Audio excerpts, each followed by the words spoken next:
Բայց ինչ ենես, շոկ է։ Մենք սրտի պրոբլեմ ունեցողներ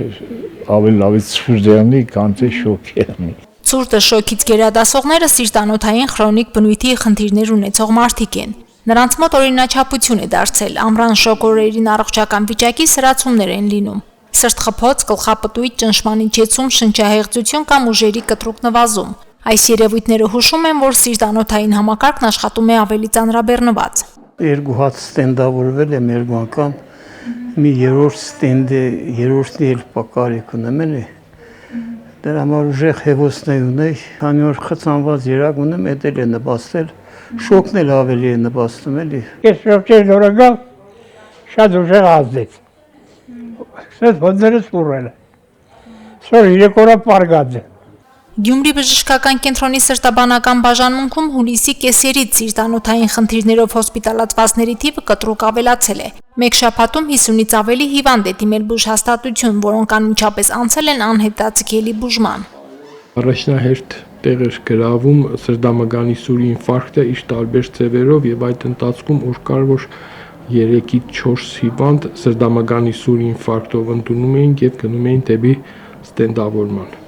Մասնագետները հուշում են, որ շոկերն ազդում են ոչ միայն սրտից կանգատվողների, նաև զարկերակային բարձր ճնշում, ավելորդ քաշ եւ երիկամային կամ թոքերի խնդիրներ ունեցողների վրա, բայց այս շարքում մտահոգիչը հիպերտոնիկ հիվանդություններն են եւ դրանց երիտասարդացումը։ Շատ էին հիպերտոնիկ կրիզները, այն էլ կայուն տեսակ է, որ ճնշումը խիստ բարձրանում է, ոչ թե օրակային բուժման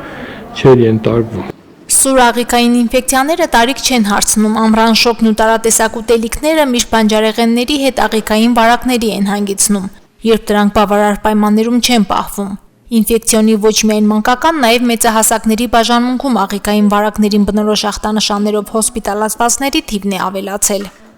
Փորի թուլություն է ունեցել, լուտ սեզոնին մրգեր ենք օգտագործում, կարող եւ մրգերից լինի։ Դրա համար ենք շատ ուշացրել, որ կաղա մրգերից լինի, անցնի էլի, որ զգացինք, որ չի անցնում, բերեցին։ Ջրազրկվել էր, արդեն պետք էր, որ բերեի հիվանդանոց։ 8 տարեկան երեխան 3 օր նույն գանգատներն է ունեցել, տնային պայմաններում բուժումները չեն օգնել, ի վերջո դիմել են բժշկի։ Նույն գանգատներով ստացիոնար բուժում են անցնում տարբեր տարիքի 15 հիվանդներ։ Հոսպիտալացումները աղիքային վարակների տարածվածության ընդհանուր պատկերը չեն տալիս։ Որովհետև հիվանդանոցում պարկում են այն հիվանդները, որոնց մոտ հիվանդությունը արձանագրվում է միջին եւ ծանր ընթացքներով։ Իսկ ավելի թեթև ընթացքով հիվանդությունները բուժվում են տանը, մեծամասնության դեպքում կարող է լինել ջերմության բարձրացում, կարող է լինել որովայնի ցավեր, սպաստիկ բնույթի, բռնող թողնող,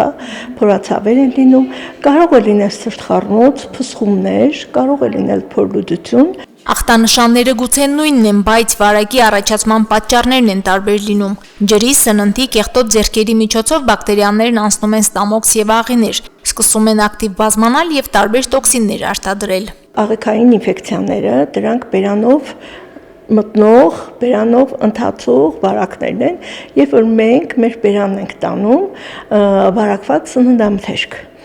վարակված ջուր, վարակված ձեռքեր, վարակված խաղալիք կարող է։ Այսինքն միայն սա սննդի հետ կապված չէ, միայն ջրի հետ կապված չէ, սա կարող է ուղղակի նաև համարվել կեղտոտ ձեռքերի հիվանդություն։ Իսկ կեղտոտ ձեռքերի դեմ պայքարի ամենապարզ ու մշտական միջոցը մնում է լվացվելը։ Բացի դրանից մոռանալ պետք չէ շուտ փչացող մթերքների ճիշտ պահպանումը։ Աղիքային վարակների տարածման համար ռիսկային, անգամ խիստ վտանգավոր գործոն են նաև բաց եւ չհսկվող լողավազանները։ Մարինե Դերբենյան, Արարատ Ծատուրյան, Հորիզոն։